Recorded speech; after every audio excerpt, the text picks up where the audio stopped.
Sudamérica, hace 15 millones de años.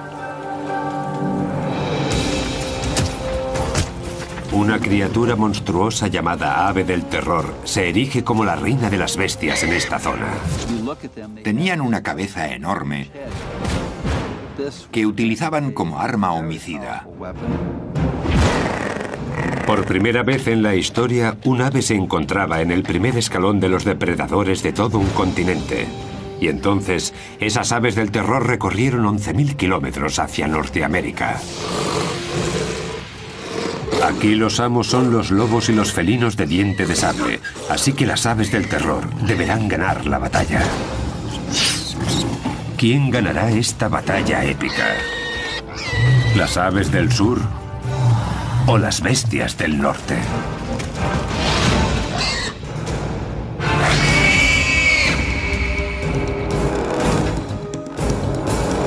Depredadores prehistóricos, las aves del terror.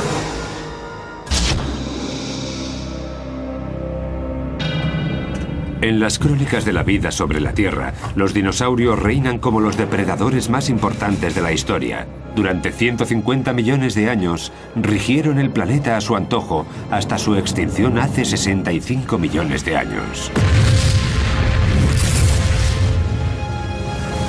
Hay quienes creen que fue un asteroide o un cometa lo que causó su desaparición, y que una vez extinguidos, se abrió la veda para lograr el puesto de superdepredador.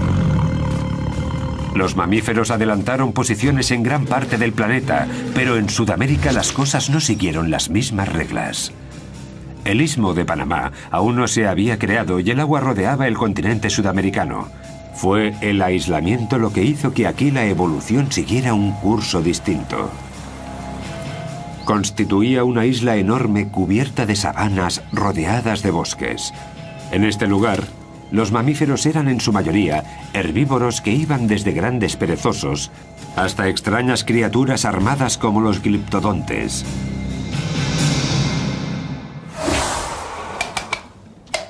Dados los participantes, el título a superdepredador se lo llevó una familia de aves monstruosas un tanto peculiares. En la actualidad las conocen como aves del terror y vivieron unos 158 millones de años.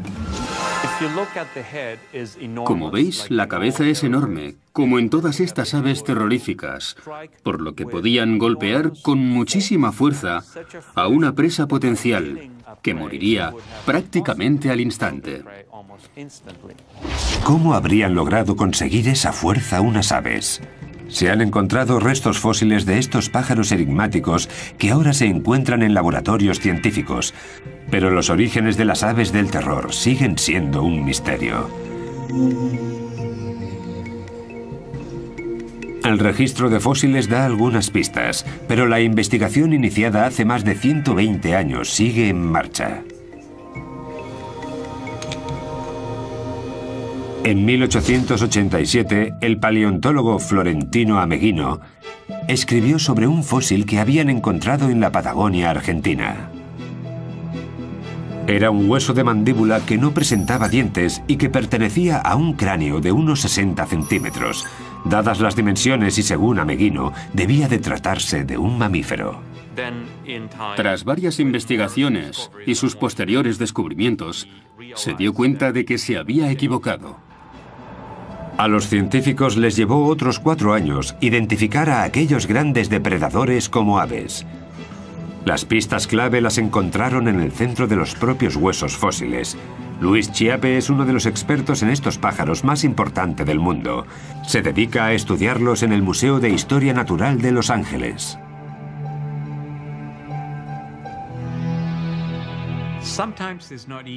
A veces no es fácil diferenciar un hueso de ave de los de un mamífero o incluso un reptil. Pero lo que sí suele ser más común es que los huesos de ave son más huecos y tienen una especie de finos muros, cosa que no ocurre en mamíferos y reptiles. El hueso de mi mano derecha es de cocodrilo y se puede apreciar la diferencia. Con el tiempo fueron apareciendo más fósiles de aves. ¿Pero de qué tipo? Sin lugar a dudas, de los grandes y de ejemplares sin alas. Posteriormente se encontraron también cráneos con picos muy afilados y con forma de gancho, lo que indicaba que estos monstruos eran carnívoros. Cuando apareció el primer cráneo completo de un ave del terror, los científicos se dieron cuenta de que aquel superdepredador no era un mamífero sin dientes, sino un ave depredadora y un ave gigante. Los picos en forma de gancho y las garras afiladas son las dos características que las aves del terror comparten con las aves de rapiña actuales.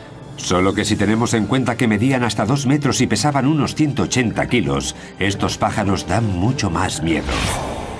Durante los primeros 100 años, tras el primer fósil encontrado, los científicos se toparon con restos suficientes para lograr identificar hasta 17 especies distintas de estas aves. Variaban en tamaño y vivieron en épocas diferentes durante un tiempo total de casi 60 millones de años. Pero en 2005 ocurrió algo inesperado. En Argentina salieron a la luz indicios de una nueva ave del terror. Un alumno de secundaria, Guillermo Aguirrezabala, salió a buscar fósiles con un amigo y acabaron realizando un descubrimiento histórico. Guillermo, ahora estudiante de paleontología en Buenos Aires, se ha sentido fascinado por los fósiles desde que era un niño. El hallazgo fue en el verano de 1999. No recuerdo bien la fecha, pero tiene que ser marzo. Sucedió a las afueras de la ciudad de Comayo, cerca de la linde oeste de la Patagonia Argentina. Se sabe que estas aves habitaban toda esa zona, además de Uruguay y Brasil. Nosotros ya habíamos encontrado algún que otro fósil, por lo que ya conocíamos los lugares y también sabíamos reconocer los fósiles. Este, particularmente, era un cráneo casi completamente cubierto. A partir de que encontramos las primeras piezas, contactamos con la gente de la Asociación Paleontológica de Bariloche. Y allí fue donde aprendimos a extraer fósiles. Guillermo y su amigo cubrieron con cuidado su hallazgo y lo transportaron unos 60 kilómetros hasta la ciudad de Bariloche. Lo entregaron al Museo de Paleontología de aquella pequeña ciudad y allí estuvo prácticamente ignorado durante 5 años. Cuando Luis Chiappe se enteró de lo ocurrido, se llevó un equipo internacional para que clasificase el nuevo ejemplar en la familia de las aves del terror. Resultó que se trataba de una especie totalmente nueva. Este cráneo mide casi 70 centímetros. Es enorme. Nos dejó atónitos. Fue un momento único. Eso sin duda. El equipo de Luis dató el cráneo en hace 15 millones de años y lo llamó Kelenken guillermoi. Kelenken por un antiguo espíritu de la Patagonia y Guillermoi por Guillermo. Se trataba de un descubrimiento único. Estaban ante una especie nueva con una cabeza distinta a la de cualquier otra ave de la historia. Con un cráneo de casi 70 centímetros, estamos ante el cráneo de ave más grande del mundo. Es incluso más grande que el de un caballo. Luis comparó los fósiles de otras aves del terror con los del Kelenken, tanto el cráneo como los huesos de una pata que se encontraron al mismo tiempo. Su deseo, aprender más cosas sobre el Kelenken, fuerza, velocidad. Tras examinar el cráneo de un ejemplar más pequeño de esas aves terroríficas, Luis Chiappe comienza a hacerse una idea de qué aspecto podría tener la especie nueva. Durante su estancia en Bariloche, la paleontóloga Sara Bertelli analizó los huesos de Kelenken del museo, los comparó con los de otras aves del terror y estipuló las posibles medidas de un Kelenken.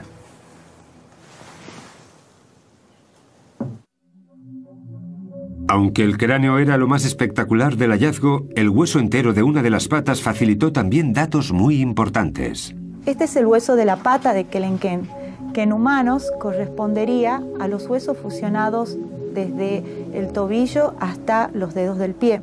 El hueso muestra una figura inesperadamente esbelta para un ave de esas dimensiones.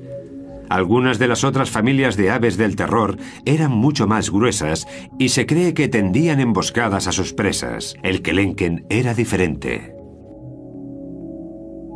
Por eso, en las aves de terror, que son más grandes y robustas, este hueso es corto y ancho. En las aves más rápidas, este hueso es largo.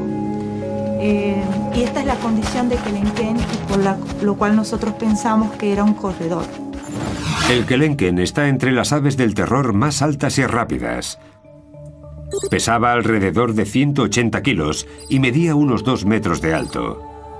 Sus patas eran muy esbeltas y musculadas, por lo que debían de alcanzar velocidades altas. Desde la punta del pico hasta la cola medían unos 3 metros, pero vistos de frente sorprendían con sus escasos 45 centímetros de ancho. Seguramente para que las presas potenciales no los descubrieran fácilmente. Sin embargo, los estudios de Sarah revelan que la fuerza de un mordisco suyo es inversamente proporcional a su anchura. Los huesos del cráneo de un kelenken albergan numerosos músculos unidos a las sienes, lo que da una pista del gran poder de sus mandíbulas. Estos músculos controlan la fuerza de un buen mordisco en muchos animales y representan una de las características que incluso los humanos compartimos con las aves del terror. Si colocamos nuestra mano en esta zona y abrimos la mandíbula, podemos sentir la contracción de los músculos temporales. Estos músculos, la cicatriz dejada por estos músculos en el cráneo del kelenken ocupa la mayor parte del techo del cráneo, lo que nos da una idea de la tremenda fuerza que tenía esta ave al morder. Otro grupo de cicatrices revela la fuerza de los músculos del cuello, fuerza que facilitaba a estas aves del terror la tarea de emprenderla a golpes con sus presas, a la vez que las asustaban con su enorme pico y sus fuertes garras. Valiéndose de su cabeza, como si de un hacha se tratara, las aves del terror clavan su pico en su presa y son capaces de atravesar carne e incluso algunos huesos. La cabeza de estas aves era una auténtica máquina de matar, un arma muy poderosa que bien les valió el puesto de superdepredador de toda Sudamérica.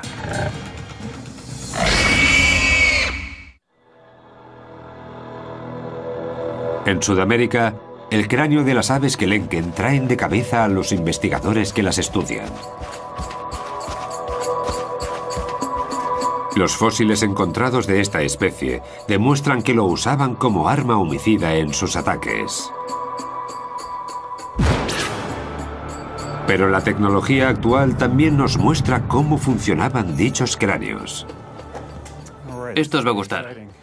En los Estados Unidos, 2 científicos se preparan para realizarle un TAC a un cráneo de una de estas aves y ver su interior. Larry Whitmer es profesor de anatomía en la Universidad de Ohio.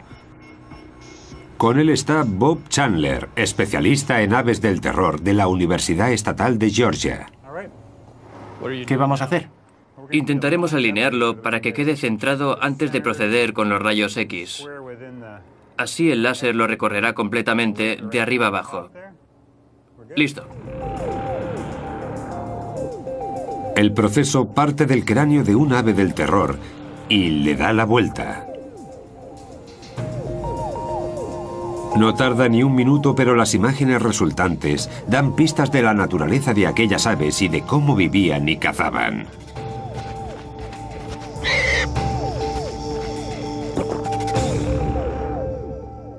Solo con mirar el cráneo sabemos que se trata de uno muy grande y fuerte.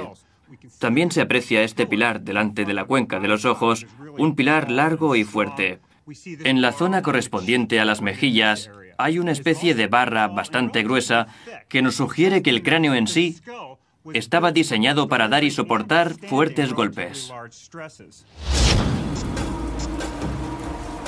Algo que el pacífico y herbívoro Homalodotherium habría comprobado por sí mismo al enfrentarse al temido kelenken. El Homalodotherium era una de las presas más comunes del kelenken. Se trata de un animal ungulado del que no se conocen descendientes modernos. Era un animal muy lento de unos 275 kilos que pesaba casi un 50% más que el kelenken, por lo que este último necesitaba una buena estrategia de caza. Una de esas posibles estrategias podría ser atacar a su presa en la parte inferior del cráneo para paralizarla. Una vez derribada la víctima, el pico del ave del terror se encargaría de desgarrarla, un comportamiento habitual incluso en las aves existentes en la actualidad. Sí, ya lo sé. Joe Cam es adiestrador de animales en el sur de California. Con la ayuda de un halcón es capaz de demostrar el uso que hacen las aves de presa de su pico como herramienta primaria.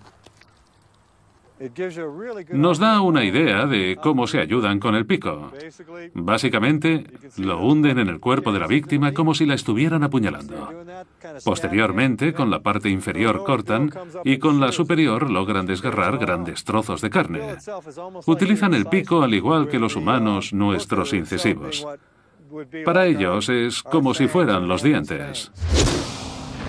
El tag nos muestra que tiene forma de escudo. El tag no se limita solamente al pico y profundiza también en el resto de la cabeza. Los resultados son sorprendentes. Una de las cosas que nos muestra el tag nos ha dejado boquiabiertos. Hemos visto que en la parte interior del pico hay una gran cavidad hueca. No nos lo esperábamos.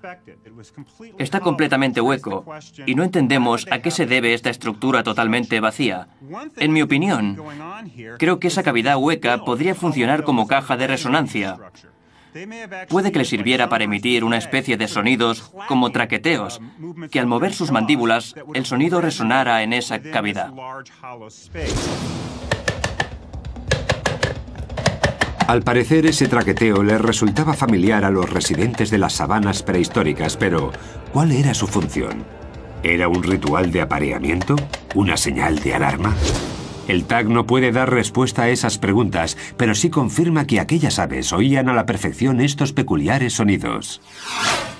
Voy a ampliar esta parte del oído a ver si descubrimos qué se cuece ahí dentro.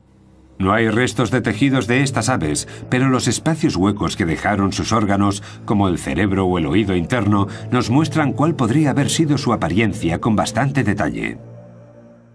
A esta parte interna del oído se la conoce como cóclea. Como vemos, es muy larga y recta. Su longitud nos indica que estos animales tenían una capacidad auditiva muy desarrollada. Según el tag, es precisamente esta parte del oído interno la que controlaba la increíble agilidad de estas aves del terror. En este tipo de aves percibimos una serie de canales estrechos, largos y muy delicados. Por eso sabemos que su sentido del equilibrio tenía que estar muy desarrollado, lo que les permitía realizar cambios de dirección bruscos, algo imprescindible en un buen depredador. Gracias a este sistema podemos hacernos una idea del equipamiento neuronal que les permitía estos movimientos. Un animal pequeño intentando esconderse de su perseguidor no lograría salir airoso, pues estas aves lo verían y se lo comerían de un solo bocado. Un gran ejemplo de recompensa instantánea. Si este comportamiento era algo habitual en estas aves, puede que también escupieran las indigestas bolas de pelo e incluso algunos huesos de sus manjares, como hacen hoy en día muchas otras aves. Si las imágenes por ordenador que muestran los canales auditivos de estos animales nos indican que las aves del terror eran avezados cazadores, ¿qué descubriremos al estudiar las imágenes de su cerebro? Pues que además de ser más grande que el de otros animales, el de estos singulares pájaros estaba estrechamente conectado al sentido de la vista. Unos lóbulos más grandes y un cerebro de mayores dimensiones son una combinación idónea para recibir y procesar lo que el animal ve, una habilidad fundamental a la hora de acechar y atacar a una posible presa. Sin embargo, sorprende que no haya indicios de la presencia de un órgano olfativo, lo que sugiere que era más un depredador activo que un ave de rapiña. Algunos carnívoros, como los osos, son también animales carroñeros y dependen de su olfato para encontrar la carne muerta.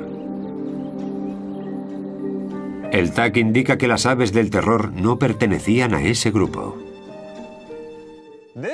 Estos animales no tenían el sentido del olfato nada desarrollado. Estamos ante el cerebro de un depredador. ¿Qué se les pasaría por la cabeza a estas aves del terror cuando encontraban una posible presa como el gliptodonte? El gliptodonte es uno de los animales más característicos de entre todos los mamíferos de Sudamérica, por su armadura ósea y resistente. Es un animal que vivió en la era de los Kelenken y que pesaba unos 90 kilos. La armadura le cubría todo el lomo, desde la cola hasta lo alto de la cabeza. Hablamos de un animal al que no debía ser muy fácil matar, porque poseía un caparazón de 1,5 centímetros de espesor. Ahí es donde entra en acción el poder cerebral de las aves del terror. Llevamos mucho tiempo gastando bromas sobre el escaso tamaño del cerebro de los pájaros, pero este es relativamente grande. Estos centros de aquí pertenecen al córtex cerebral. Como se puede ver aquí, en estos ejemplares está muy extendido, lo que indica que estos animales tenían mucha capacidad para enfrentarse a condiciones inesperadas. Tenían una cierta capacidad de razonamiento a la hora de resolver problemas. Y el armado gliptodonte era sin duda un problema. Me imagino al Kelenken acechando al gliptodonte, pensando en cómo atacar, barajando sus opciones de éxito. Al final, tras estudiar los movimientos de su presa, un ave del terror se habría dado cuenta de que si metía una de sus patas por debajo del caparazón del gliptodonte, podría darle la vuelta y dejar a su víctima con el vientre expuesto.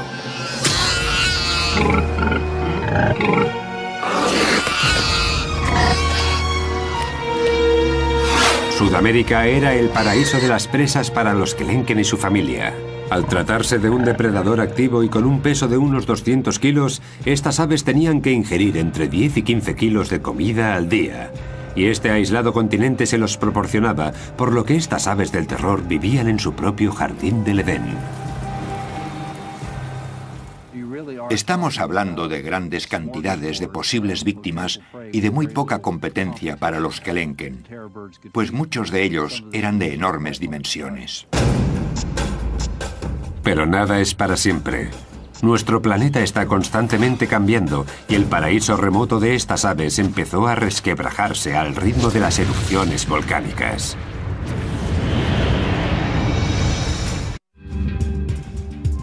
Hasta 1961 los científicos creían que las aves del terror habían vivido únicamente en Sudamérica, pero el hallazgo de un hueso de una de sus patas y de una de sus garras abrió nuevas posibilidades.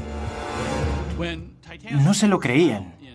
Pensaron que debía tratarse de otra cosa. Esta cinta muestra a varios científicos trabajando en el río Santa Fe de Florida, el lugar en el que aparecieron los fragmentos de una criatura a la que identificaron como Titanis valeri, hasta ahora la única ave del terror encontrada en el continente norteamericano. ¿Se imaginan la emoción que nos embargó a todos cuando descubrimos los restos del primer espécimen conocido de esta especie aquí en Florida? Esta criatura, oriunda de un continente aislado por el agua, consiguió llegar a 11.000 kilómetros de su lugar de origen. Su ruta seguía un sendero de lava y cenizas procedentes de varios volcanes.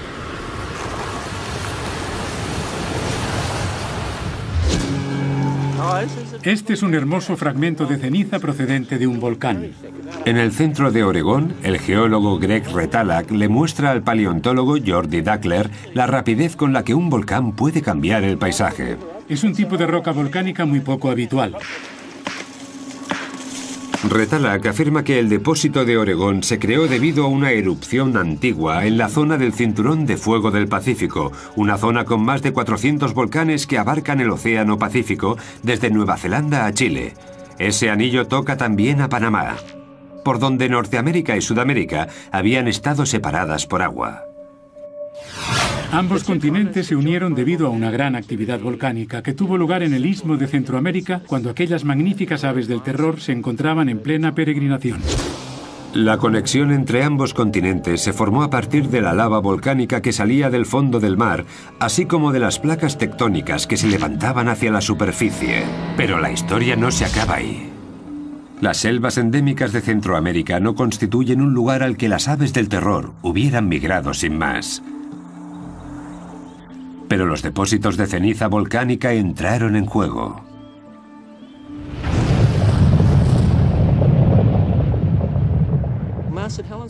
Cuando el monte Santa Elena entró en erupción, originó una capa de 1 metro de ceniza más o menos. Pero este en concreto creó una capa de 33 metros y a 600 grados centígrados su erupción fue mucho más grande que la de Santa Elena. El volcán que creó este depósito explotó a unos 325 kilómetros de aquí. La capa más gruesa de rocas que dejó a su paso ocupa un área de unos 300.000 kilómetros cuadrados. Las desafortunadas criaturas que se encontraban aquí acabaron chamuscadas. Todo, árboles, animales, plantas, todo quedó sepultado bajo los ríos de lava que a 600 grados centígrados quemaron todo lo que encontraron a su paso. Las temperaturas eran superiores a las de un crematorio. No pudieron escapar. Nada podría sobrevivir a aquello. Hace entre 3 y 5 millones de años, varias erupciones como esta en Panamá provocaron lo que Retalhak llama resurgimiento instantáneo de tierra. Destruyó las selvas y abrió el camino de las aves del terror hacia el norte. De tal forma que cuando las plantas volvieron a colonizar estas tierras devastadas por la ceniza, los animales acostumbrados a los espacios abiertos encontraron un nuevo paraíso entre sus ojos, como las aves del terror. Lo más probable es que aquellas que lograron sobrevivir a las erupciones migraran entre 400 y 500 kilómetros. Los huesos del Titanis que se encontraron en Florida constituyen una prueba de que las aves del terror cruzaron el istmo de Panamá para llegar hasta Norteamérica.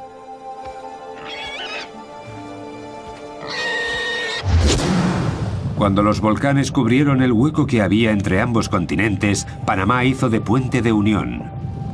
Las aves migraron hacia nuevas sabanas, ampliando su territorio. Creo que estos animales eran como el resto. Si ven terreno a su disposición, harán todo lo posible por ocupar cuanto más mejor. Desde aquel gran descubrimiento en 1961 solo se han encontrado un puñado de fósiles de aves del terror norteamericanas. Actualmente hay registradas 42 especies de Titanis en Norteamérica. 41 de ellos están en el Museo de Historia Natural de Florida. Sin un cráneo o un hueso largo es casi imposible que los expertos logren hacerse una idea completa de cómo serían estas aves. Lo único que tienen que estudiar son escasos y pequeños fragmentos. Irv Quidmayer calculó las posibles dimensiones del Titanis comparándolo con otras especies de estas aves. Usó, por ejemplo, la base del fragmento de pata de Titanis disponible para calcular la longitud aproximada de una pata entera. Al estudiar este hueso vimos que es bastante ancho.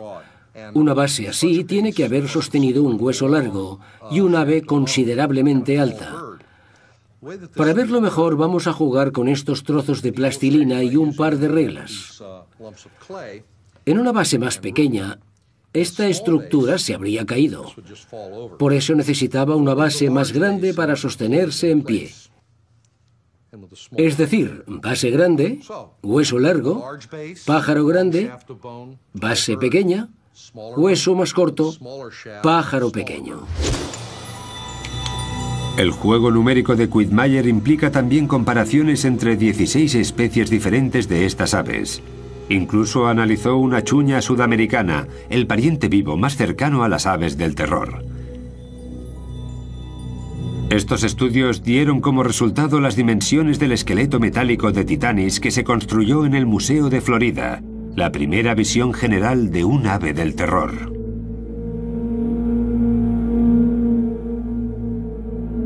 Los científicos concluyeron que el Titanis se parecía asombrosamente a los Kelenken, la especie de aves del terror más alta de todas, aunque su tamaño fuera un 20% más pequeño. Sin embargo, esa menor envergadura le habría proporcionado más velocidad y agilidad. Las aves del terror que llegaron a Norteamérica formaban parte del gran intercambio americano, un intercambio de especies entre América del Norte y América del Sur, a través del Istmo de Panamá. Las aves que nos conciernen requerían esa mayor velocidad para atrapar a las nuevas especies con las que se toparon, y es que cazar a un caballo no era tarea fácil. Las aves más rápidas en la actualidad son los avestruces que, similares en forma y tamaño, nos ayudan a hacernos una idea de cómo corrían las aves del terror. Algunas de estas aves se parecen mucho en lo que a extremidades se refiere al avestruz. Por eso nos valemos de estas últimas para reconstruir la locomoción de las primeras. Dado que el avestruz es capaz de alcanzar los 50 o 60 kilómetros por hora, no es fácil detenerlas para estudiar de cerca su técnica. Por eso, el biólogo Kevin Middleton ha invitado al gimnasta Henry Holloway al campus de la Universidad de California en San Bernardino para intentar recrear cómo alcanzan esas velocidades algunas aves. Henry nos demostrará cómo se mueven las patas del avestruz con la ayuda de un equipo especial. Son unos zancos, unas estructuras de aluminio hechas de fibra de carbono que te dan un impulso equivalente al que proporcionas tú al saltar. Ahora Henry podrá correr como un avestruz, gracias a la imitación de unos tendones nuevos muy largos y elásticos. Sin embargo, la anatomía de los huesos desempeña también un gran papel en esta ecuación. Tenemos el fémur, la rodilla, la espinilla y el pie. Normalmente las aves tienen pies más grandes y se apoyan sobre sus patas al igual que hace Henry cuando se pone de puntillas. Y las aves corren de puntillas. El tamaño del pie es muy importante porque cuanto más grande sea, más largas serán las zancadas. En realidad, esas rodillas que parecen estar del revés funcionan como nuestros tobillos en estos animales tan veloces. Un gran ejemplo de lo grandes que son los huesos del pie y del efecto palanca que generan. Vamos allá. Para Henry Holloway, los zancos de alta tecnología alargan de alguna manera el pie humano y ayudan a correr a la velocidad de las aves del terror. ¡Ya!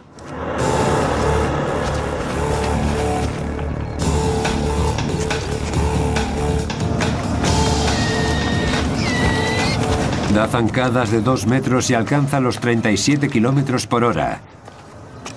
Las aves del terror, con patas más largas y músculos más desarrollados, pegarían saltos de hasta 3 metros y alcanzarían los 65 kilómetros por hora como el avestruz de hoy en día.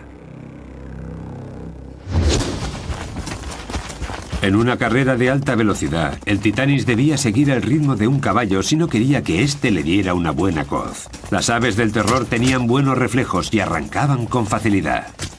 Cuando alcanzaban a su presa, le propinaban un buen golpe con el pico en la parte posterior del cuello, hiriéndola gravemente.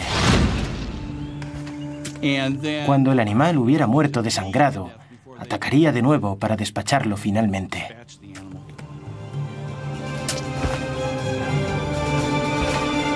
Sin embargo, la vida en el nuevo continente no sería fácil para el Titanis. Supondría su primer contacto con los depredadores del norte, oponentes sin miedo que, aún así, jamás se habían tenido que enfrentar a las aves del terror.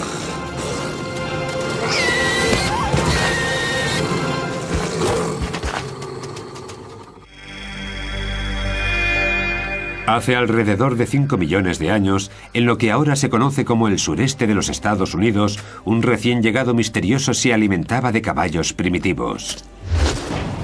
En su hábitat habitual, las aves del terror eran el depredador más fuerte de la cadena, pero en Norteamérica habrían de ganarse el puesto frente a criaturas totalmente desconocidas para ellas.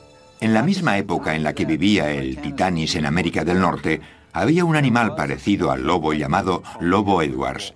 No igualaba a los lobos actuales en tamaño, pero sí era más grande que el coyote. Aquellos lobos que solían cazar en grupo estaban decididos a robarles a las aves del terror sus presas, pero no era un oponente habitual y mucho menos fácil. Dependían de su instinto y lograron expandirse. Era una cuestión de atención, de ver quién lograba despistar al otro y por cuánto tiempo.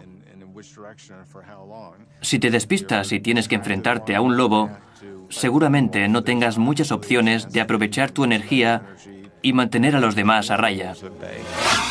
Los lobos modernos suelen agobiar a sus presas. Seguramente sus primos prehistóricos hicieran algo semejante. Creo que el momento crucial en su relación tuvo lugar cuando el Titanis se dio cuenta de que su vida corría peligro. Cuando aquellas aves del terror se hicieron a la idea de que sus víctimas iban en grupo y también tenían su propia estrategia, decidieron emplear su energía en otras cosas y no sobre un cadáver. El Titanis entró en crisis. A medida que se acercaban los lobos, él se ponía más nervioso. La tensión es extrema y un movimiento en falso puede ser decisivo. Un sacrificio importante da la victoria a los lobos.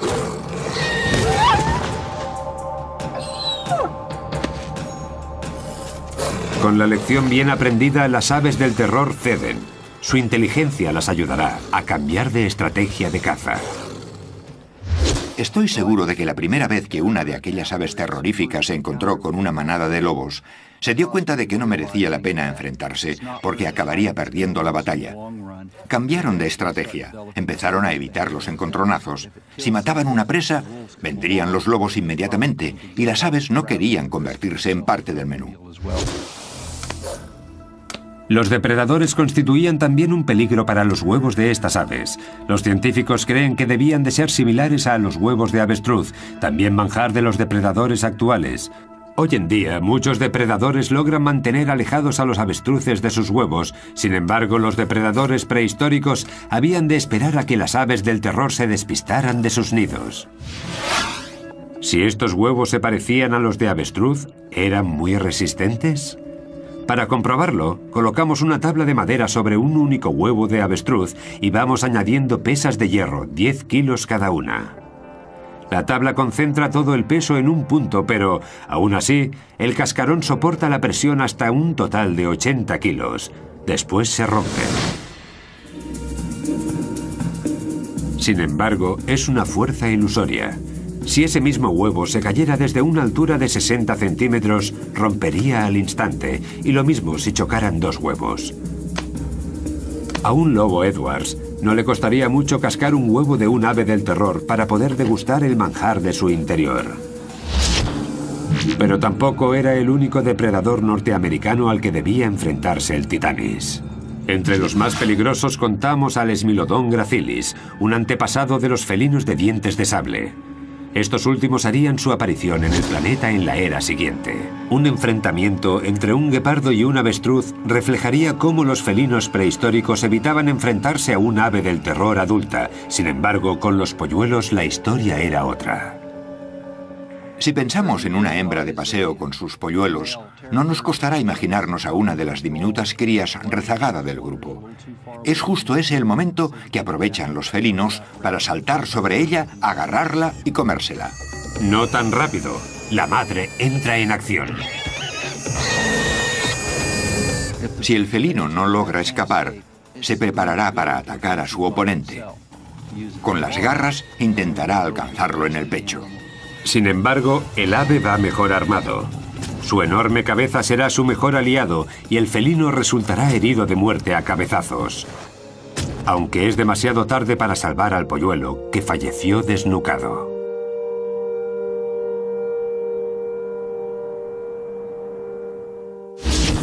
La vida en Norteamérica era mucho más difícil para estas aves de lo que lo había sido en el sur.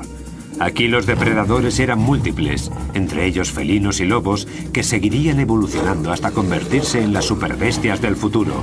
Estos nuevos competidores amenazaban la supervivencia de las aves del terror.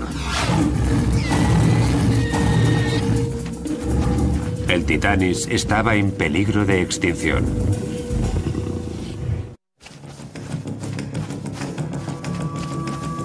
El reinado de las aves del terror duró cerca de 60 millones de años. En Sudamérica eran el primer depredador de la cadena. En el norte, inmigrantes intrépidos. Su extinción forma parte de un puzzle que los científicos aún no han conseguido completar.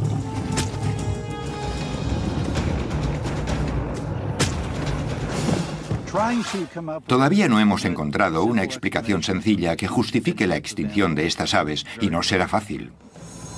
Uno de los grandes factores podría ser el gran intercambio americano, la mezcla de especies que emigraron de norte a sur y viceversa, y que dificultó la vida de las aves del terror. La falta de competencia por parte de otros depredadores los mantuvo vivos. Las especies más evolucionadas del norte, como caninos o felinos, activó la restricción de comida. Hace 2 millones de años, las aves del terror del norte y del sur del continente americano se veían demasiado presionadas para encontrar alimento porque tenían que compartir su territorio con los dientes de sable. La presión que ejercían estos depredadores y oponentes fueron 2 factores de la extinción de las aves del terror, pero no los únicos. No creo que estas aves fueran derrotadas por los mamíferos, sino que se trató más bien de un cambio climático. Hace 2 millones de años el planeta sufrió una serie de eras glaciales. En el norte, el océano se convirtió en hielo. El nivel del mar descendió y con él las zonas húmedas, como en Florida, donde vivían los titanis. El paisaje se secó. La vegetación también sufrió un cambio importante por culpa de la falta de agua, y las consecuencias afectaron a la alimentación de toda la cadena. El número y la variedad de animales de los que se alimentaba el titanis se vio alterado. Es como el efecto dominó.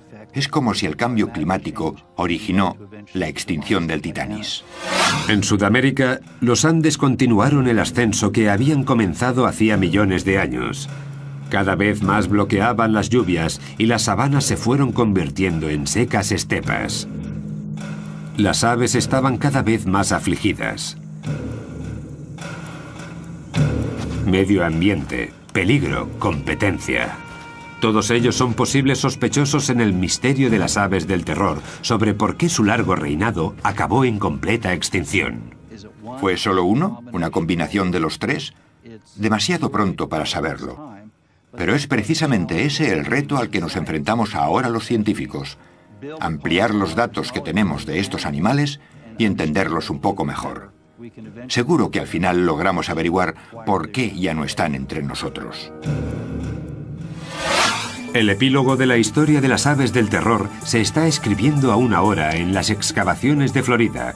Se sabe que muchas de las grandes aves vagaron por la Tierra hace millones de años, pero se cree que el titanis, la última de esas aves, podría haber vivido hasta hace 10.000 años. Lo que significa que podrían haber llegado a tener contacto con los humanos. Aún no hemos encontrado ni un fragmento de titanis. Quizá este no fuera el mejor sitio para buscar. Es la época correcta y la era adecuada, pero puede que no el entorno preciso. Los científicos Richard Halber y Bruce McFadden dirigen una excavación arqueológica en la que los sedimentos de calizas contenían fósiles del gran intercambio americano. Quieren resolver el enigma del titanis. Puede que los humanos de su época los cazaran hasta provocar su extinción. Si el titanis vivió hasta hace 10.000 años, una de las explicaciones posibles para la extinción de una de las aves con más éxito de la historia sería la acción humana, que por aquel entonces también se extendía por toda Norteamérica. El problema era el siguiente. En tierras secas, los fósiles aparecen en las capas sedimentarias. La posición de las capas suele corresponder a la fecha de los fósiles. Pero los del titanis aparecieron bajo el agua, a donde los había llevado el río de Santa Fe. ¿De dónde salen estos fósiles? Es que se encontraron aislados en el medio del arroyo y no en una zona amplia de sedimentos. Los buceadores encontraron fragmentos de titanis mezclados con huesos de animales que vivieron hace 10.000 años. Así que, ¿de cuándo podrían ser estos? Bruce McFadden resolvió el misterio gracias a los restos químicos de los minerales que había en los fósiles. Comparó los huesos de titanis con los de otros especímenes recientes y con los de algunos de hace 2 millones de años. Cuando los huesos se convierten en fósiles, absorben minerales del agua del suelo, y estos minerales son únicos de cada época. Por eso los fósiles que pertenecen a diferentes momentos presentan elementos químicos distintos. Bruce recogió muestras de varios huesos fosilizados de titanis y las preparó para su posterior análisis con un espectrómetro. Los resultados dieron el perfil de los elementos químicos de dichos huesos. prueba concluyente de que vivieron mucho antes de que el hombre llegara a Norteamérica.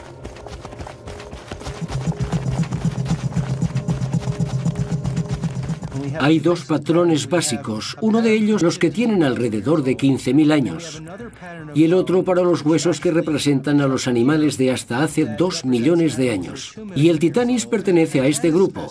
Su concentración de elementos es característica de los fósiles de hace 2 millones de años. Sorprendentemente, la historia no se acabó allí. Las aves del terror aún tienen mucho que contarnos sobre su vida en el norte. Bruce McFadden también encontró fósiles de Titanis en Texas que databan no de hace 2, sino 5 millones de años. Es decir, las aves del terror vivieron en Norteamérica alrededor de 3 millones de años, mucho tiempo para una sola especie.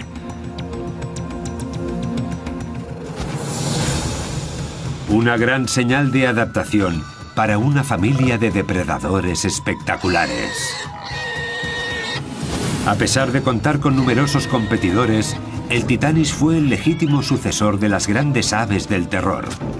En su último hogar en Norteamérica, no solo sobrevivió, sino que prosperó.